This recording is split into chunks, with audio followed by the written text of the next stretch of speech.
तुम्ही कधी 1400-1500 किलोमीटरचा प्लॅन एक दिवस आधी केलाय का? हो, आम्ही केलेला. फिरायचं म्हणलं की सगळेच एक्साइटेड असतात, तशी आमची गँग. फिरायचं म्हणलं की लगेच निघाली ती गुहेतनं बाहेर, एवढ्या गारट्यात सुद्धा. डिकीत बॅगा टाकल्या आणि प्रवासाला सुरुवात केली. आता रेकॉर्ड झालंय सगळं. खाटू श्यामला कशाला चाललंय कळलं. आता बीप खाटू श्याम की जय थोडे दिवस तुला खाटू श्याम हमारा. अशीच आम्ही मजा मस्ती करत प्रवासाला आमच्या सुरुवात केली.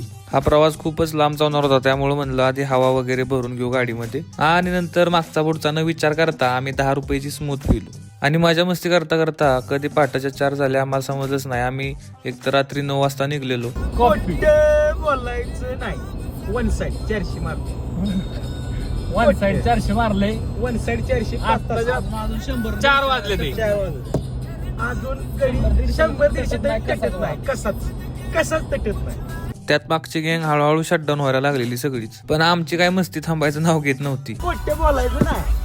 कॉपी करायची नाही. चहा करायचा आणि प्यायचा. चहा करायचा म्हणत म्हणत चहाच प्यायला थांबलो नंतर. आणि सकाळ झाली तर आम्ही मध्य प्रदेश मध्ये पोहोचलो गापगुप करत. नंतर लगेच नाश्त्यावर तुटून पडलो आणि डबल प्रवास चालू केला. नंतर रप्पारप राजस्थान मध्ये एंट्री मारली आणि आता म्हणलं काहीतरी थोडंफार खाल्लं पाहिजे. भूक लागलेली मोकार आणि ह्यानं बघा भूक लागल्यामुळे तोंड कसं बेकार बारीक केलेलं. आणि नंतर प्रवास करत करत संध्याकाळ झाली आणि वातावरण बघा किती मस्त झालेलं.